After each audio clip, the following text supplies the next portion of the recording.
Cher Léon, ta photographie, je l'ai attendue comme on attend un rendez-vous galant. On l'imagine, on le pressent, on le scénarise. En préparer son exposition, c'était préparer la rencontre avec l'œuvre, en découvrir sa reproduction, en lire son histoire, recevoir son duplicata de mauvaise qualité, l'intégrer à la liste d'œuvres, à l'assemblée qui va l'entourer et la magnifier, telle la composante d'une histoire, de ton histoire. Préparer la rencontre, c'est inventer un écrin, une atmosphère douce et chaleureuse dans laquelle l'œuvre se sentira bien, prête à se dévoiler.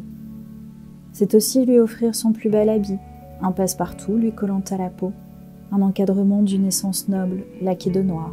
Le noir lui va si bien. Puis, la rencontre approche.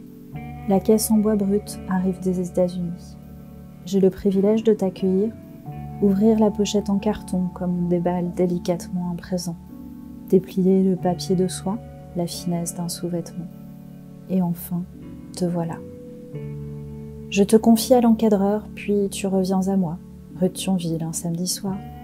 Nous te déposons dans la salle, lieu de nos retrouvailles quotidiennes pour ces prochains mois.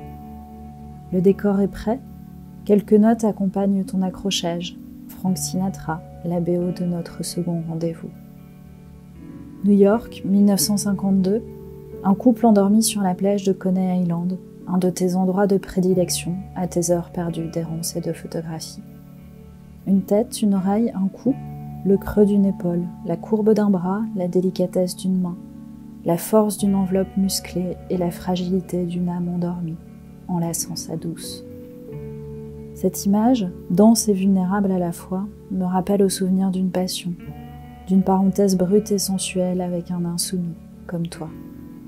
Tu prends le risque, tu t'approches, au plus près à l'essence même, pour mieux ressentir le grain de la peau, son velouté, le battement d'un nerf, la tension d'un muscle, l'expression d'une ride.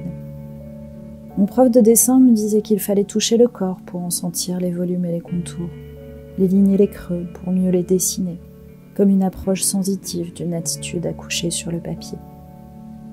Toi, tu dessines tes sujets à travers ton Rolleiflex, avec la juste nuance de lumière et d'obscurité. Tes portraits sont sans visage.